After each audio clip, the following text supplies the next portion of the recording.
Hey guys, it's Brad with the Daily BM. On today's show, we're going to be talking about CrowdStrike, and we're also going to be talking about politics. That's right. We can't get away from it. We tried not to do it on the show, but here we are. So get ready. Mike and I are about to take this to a whole nother level, and buckle your seatbelts, and let's get fucking to it.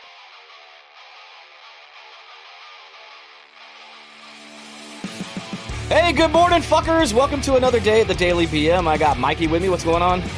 Hey, everybody, what's happening? Well, I was talking to you, not everybody, but I mean, it's cool. I mean, hey, everybody. Fuck you, Brad. Just the usual shit to start the week. Hey, everybody. Yeah, and fuck you too, Brad. How's it going? Hi, Brad. How are you? No, I'm so glad that you and I could be on the show together this morning. Does that make you feel better? No, because I know it's a lie. I know it's an absolute lie. No. So... anyway, we haven't seen each other pretty much all weekend since Friday, or actually since Thursday of last week.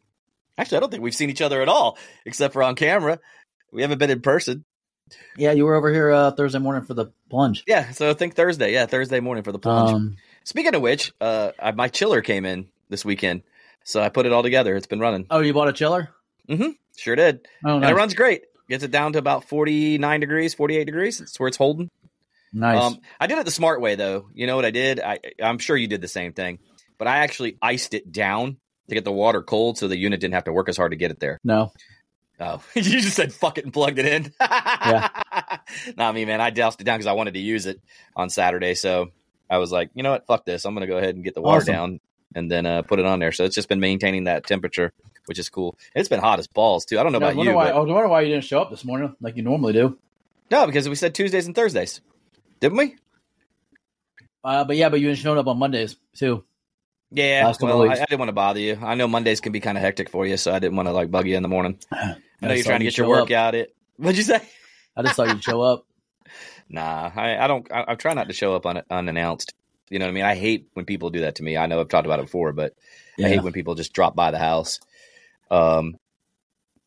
Anywho, so obviously you were incognito this weekend, and you didn't hear anything about CrowdStrike and the failure of all the airline industries. It was actually banks, too. There were banks, airline industry. Everyone was affected by this because, they're the number one platform for, security systems and things like that. So it went down, and it brought everybody to a screeching halt. So in a nutshell, I wonder if Ubisoft went down because I was playing Tom Clancy's Ghost Recon. If it was a Microsoft-based product, Xbox experienced some different some things too. Yeah, it was. Yep. I kept getting kicked off the server on Saturday night. Yep. And all Microsoft products were affected. And the funny part is, it made me. Somebody made a post on Facebook, and I actually got tickled. I laughed. It just was an Apple logo. It had said, "This is why." That's all it said. And I thought it was a brilliant post because this is why. And they just left the Apple logo there. Nothing else, no article, no talking shit, just a simple boom, opinion. But I laughed because I was thinking it too. I was like, yep, this is why I own a Mac because, I'm so glad I listened to you 5 years ago with this shit because, Jesus, man, it brought back so many nightmare memories of a patch release. You know what I mean? It really did, man. I ain't shitting you.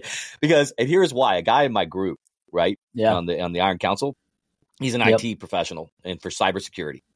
He literally sent us a Marco, which is if you guys don't know what Marco is, it's an app where we can all chat and all that kind of stuff and video chat.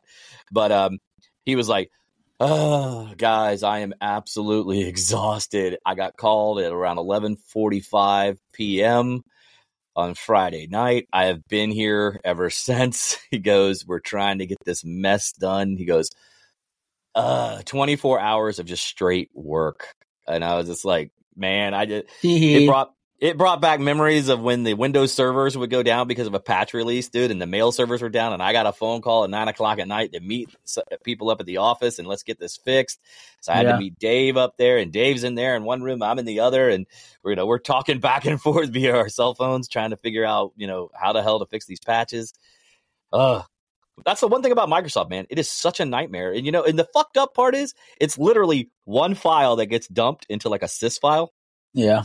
On the C drive in the Windows directory. It's literally one file. You delete it, everything comes back to life. You know what I mean? It's the wonderful, crazy world of Windows is what I always like to say. But, you know, you get what you pay for. You want a $200 laptop? You're buying a Windows machine. Yeah, no shit. And have to deal with that shit. That's all I'm going to say.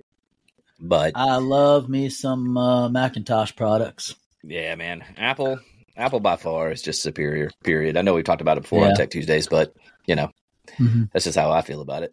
But, you know, to bring up the commotion that happened over the weekend, you had the airline industry really took another dick punch. Yeah. And I'm wondering if they are having to pay the fines of not following through now that those fines were passed by Congress, you know, for the airline industry, if they're going to have to basically, is that null and void during an event like this? Or do they have to pay those passengers that had a 3-hour delay or had I think it's longer than 3 hours. If you have a delay, you get a full refund of your tickets. Really? Yes. That was passed by Congress. Cool. That's the airline industry. All you have to do is go, hey, you know what? You guys have delayed my flight longer than 3 hours. I want a full refund. Now, you still have to go buy another ticket to get home. You know what I mean? Unless you rent a car and drive home. But you are entitled to compensation. They weren't giving out any hotel vouchers or nothing. They're like, sorry about your luck. You can just stay the night here or find accommodation somewhere at hotels near us. Wow, really? Yeah, dude. I mean, and Atlanta was pardon the way I say this, a cluster fuck. All the videos I saw, it was so packed in Atlanta's airport, and I'm assuming that it was like this in just about all airports to a degree. But Atlanta, because it's such a major hub, was so packed that they had to escort people outside because they reached a maximum capacity of the airport. Now, that tells you how many fucking people were in one spot. Because think about it, man. All the planes are on their way to Atlanta for their connections, and they have to drop those planes down and land them because of they don't know what's going on with the software. Oh yeah, I know, that's horrible, man. I can imagine. But and then they were showing, some people were shooting videos on the planes themselves, and the pilots coming on going, hey guys, listen, we've run into a problem, blah blah blah. We're going to be landing, at so and so airport. We don't know we just know that the systems are down. So we're coming in. I mean, be like, fuck, man, how are they tracking anything unless the radar systems are up and everything's doing good? But all the planes, there were no accidents, so which is a good thing. There was no fatalities or anything like that, from what I understand. But it would still be. Could you imagine if there was? Like, let's just say, like, all radar systems went down. GPS system trackers went down. Their radio transponders went down. You'd have to do everything visually. Like, how the hell would you do it? What's the contingency plan? For the airport. I would assume, and now, again, this is what I get, but I would assume they have a contingency plan for this kind of stuff. Like, if they lost all technology, would they just go to radio and just say, hey, what's your current heading and location? You know what I mean? Blah, blah, blah. And then they start using pen and paper, writing people down where they're at. Okay, hey, go to this altitude, wait until your next instruction, stay on this current track, get into a pattern around the airport. I don't even know if there's people that would remember how to do that. I know, right? Because they're so this, and it brings we up are so heavily reliable on technology. Yeah, and and it's crazy because it's like, okay, now what? Some of these pilots are young too that are coming into the ranks because a lot of the older guys from our generation are starting to retire. So you got this youth coming in that relies on that technology. So let me ask you something. So do you think that, like, in air school, and they may do this, I haven't done any research on it, so this is just opinion here and we're just talking, but if they aren't, do you think they should start teaching these pilots, what to do in those situations? If they aren't doing it? The pilots I'm not worried about. It's more the ground control and coordinating. Right. Because the pilots still have to fly the plane, and they still have to do that part. Yeah, you have to. And they can visually see, right? You have to learn how to visually fly before you can do instrument. Okay. And I don't know how many of those instruments actually rely on Microsoft. I think they're closed systems. I don't think that's like an open over the air. Like, I don't think you're flying and all of a sudden you get a on Windows 98 blue screen of death. Yeah, you get an over the air update. Your plane shuts down. 4 minutes to reboot before we can land. Oops! It seems like there was a problem. Let me restart the system. But it's so funny that somebody already made a meme.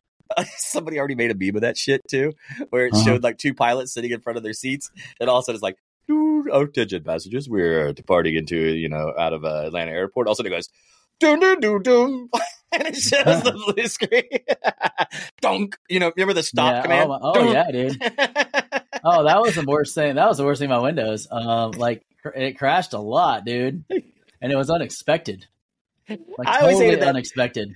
I always hated when you'd click OK, and then it go dun, and give you another OK, dun, and another OK, dun, and another OK. It was the fucking worst. And you'd be like, what the fuck? At least with Apple, you get the spinning color wheel, and that's rare when you get one. But when you get one, and then all you got to do is right click it and say force quit, and it's done. You know what I mean? Yeah. What I've noticed is that when the programs crash, the OS does not.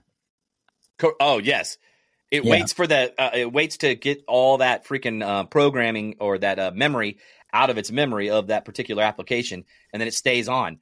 Now, if that was Windows, it'd have been like, dun, sorry, driver crashed the system. Have a nice day. Yeah, no shit, dude. No shit. Restart.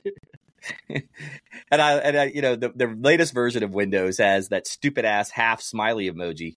You know what I mean? The two dots and the. I've never seen it. Oh yeah, dude. So it's got like dot and then a half moon smiley face, and it pisses you off when you saw it. You'd be like, "Fuck you, Microsoft."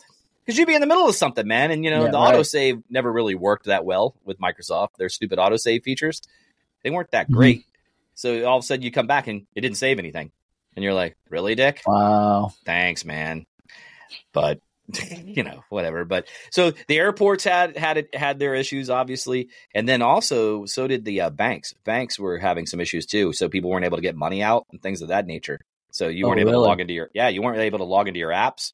You weren't able to do shit. Now, I will say this. I didn't have that problem with Bank of Central Florida and Mid-Florida, either one of those two. I didn't have any of that issue at all this weekend. I didn't have it with my Bank of America either, but I definitely saw it, across the internet where they said banks were having issues. So, wow. You said you had another subject you wanted to talk today besides CrowdStrike. You wanted to talk about something else. Well, I just thought it's a little bit, it's not on the Tech Talk Tuesday topic, but it is trending, which is that, Joe Biden dropped out of the race. Oh, yes, he did. Yeah, which, God bless him for doing that, because I think that was the right call. Are you eating? I'm eating. Of course Jesus I'm eating. Christ, man. Right now, Eddie's like, what the fuck, Mike? It's a running trend for me. That's like what I do. I eat. I gotta maintain this figure of mine. We're gonna call it Food Fridays with Mike. Anyway, pretty much. Yeah, that's where we need to be. Anyway, God bless him for figuring out that he can't do another 4 years. But do you think it was really him that figured it out, or was it probably somebody else close to him? You know what I mean? Maybe it was his wife. I don't know. Huh? Oh. You want me to run? No. Okay. Oh, what's running? You mean to the store? Huh. Yeah. He's just not all there, man. I mean, we've all known this. Anybody with half a brain has known this guy should not be running the country. Correct. Let's just face it. So I commend him for saying, "Hey, stand down." And the Democrats probably, they were, it just reminds me how quickly people turn on you. Right. No, seriously. Yep. Yeah. 100%. They turn on you so fast, dude. And they turned on that old guy. They have to create distance, because if they don't, it'll be a problem. You know what I mean? Well, the reality is now, Biden's endorsed Kamala. Yeah. Everyone's pretty much endorsed Kamala except for the Obamas. Bill and Hillary Clinton endorsed her. And so the only ones that haven't is Obama's, and they've said and this I respect from them, at least. I will say I respect this from Obama and Michelle, or Michael, but yes. But I respect them for waiting, because they actually released a statement basically saying, in a nutshell, that they wanted to see what comes out in the rest of the party. Who else takes this to the stand to see who's going to be stepping up at the DNC? You know what I mean? Yeah, which is what I think. I think they should have done that. I don't think they should have endorsed her right away. No, I don't think so either. I don't think she's winnable. I don't think she can win. I think she loses, and she loses. You want to see a sea or red? Let Kamala be on the ticket for the presidency. She will lose, and lose badly. Yep. I don't think she relates with women too much as people think. You know what I mean? With the standard working woman. she comes across like an airhead. You know what I mean? Like,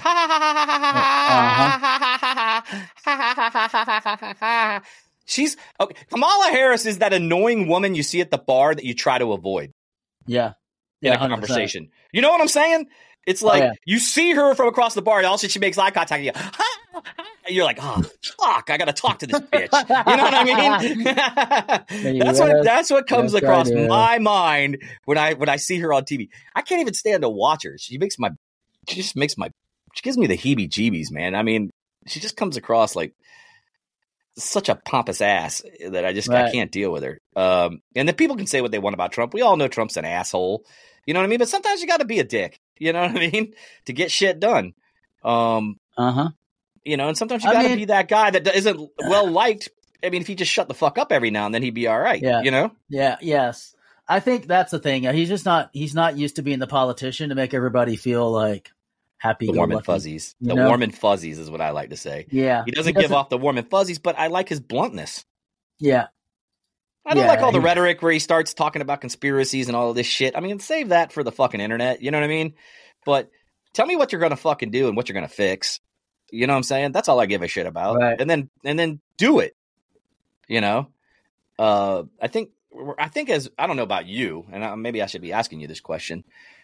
So when you're looking at politicians now versus how we were, you know, obviously when we were younger, I feel as if they were just straight, blunt, and to the point, and just said exactly what they were going to do, and don't give a flying fuck about any of the other bullshit that goes in between it. I respect that, and I also respect when somebody says, "Hey, it didn't work. I tried. Yeah, but you know what? It didn't work, so we're going to do this." You know, and they own it, and then they move on. Yeah, they don't really like own it at all. I did not have sexual relations with that woman. I did not use a cigar. I used my fingers. Yeah, they don't. They don't take ownership, and that's what's frustrating. Yeah, and I mean, if you don't take ownership, I mean, nobody can believe a fucking word you say. And it used to be about, I feel, I could be wrong about this, but I feel like it used to be about people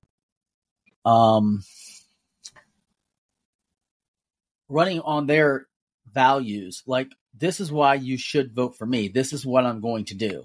And now it's about how shitty the other guy is. And that's horrible, you know? It's horrible. Like,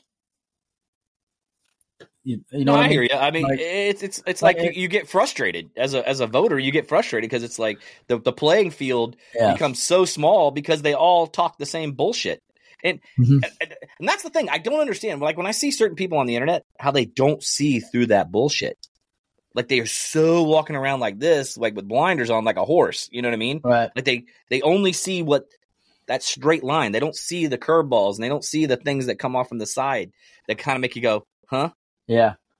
You know, like, huh? Really? Okay. Sounds like bullshit to me. I mean, that's what goes through my brain. I'm like, man, I can sniff out your bullshit if quick. You know, that's just me. 100%. I've gotten a lot better at sniffing the bullshit. Now, don't get me wrong. Sometimes I still get fooled by the Kool-Aid, you know, because I mean, it tastes good. You know what I'm saying? The Kool-Aid tastes good sometimes, so you get fooled by it. But you know, I'm starting the older I get, the more I realize you're kind of full of shit. So, So in the state of full of shitness, I can honestly say both sides are full of shit. Because I don't want to make this like a Democratic bash or a Republican bash, but both sides are full of shit.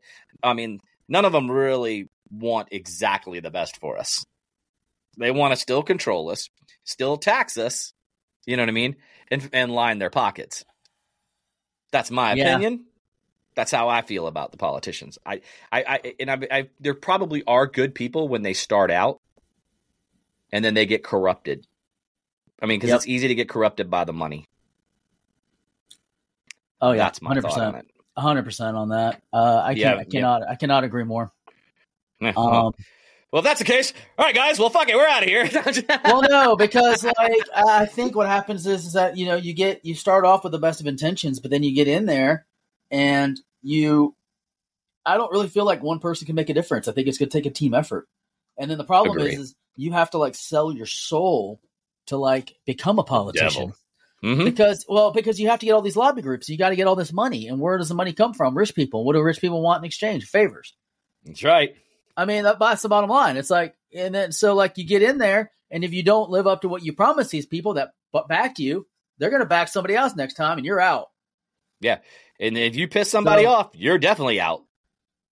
So like I don't feel like it's I don't feel like people can get in there and do the best intention because they're bought and paid for before they ever show up for work. Yep, I agree. I do. It sucks, but well, I guess we're on the same page today, man. I mean, because I feel that same way. All right. Well, listen, guys, if you are on a Windows machine, hopefully you can hear us and you're not still down in the dumps. And if you're a smart person, you're on a MacBook or you're on your Apple Watch or you're on some other, Linux, whatever, and you're listening to us there. But if you are a Windows user, we feel for you. I feel for you because I know that feeling is tough and I know it's hard, but it's okay. Yeah, I can't imagine. Yeah. Bill Gates will be there to rescue you. He'll be back on board as the CEO. Anyway, guys, don't forget, head over to thedailybeam.com where you can follow us on all of our socials, Facebook, Instagram, TikTok, you name it. You can private Snapchat me, wink, wink, if you want. No, I'm just kidding. Seriously, don't. And then also, don't forget masondangerbeardco.com. That's where you can get 20% off on all their items over there. It's very good men's hair care and beard care and cool apparel with just using the promo code DailyBM, 20% off. Mikey, you got anything before we get out of here, buddy? Hey, everybody, just have a great weekend and week, and go live life. Yeah, he's already saying it's Friday. Yeah. Now you know how I feel about it. Yes, psych, guys. It's not Friday. It's only Tuesday, so too fucking bad. I wish it was Friday. I wish it was Friday every day. I'm ready for another weekend. Ready for another weekend? All right, well, we'll talk about that off air. Anyway, all right, guys, we'll see you tomorrow, and we will catch you on the flip side. Have a good one. Deuces.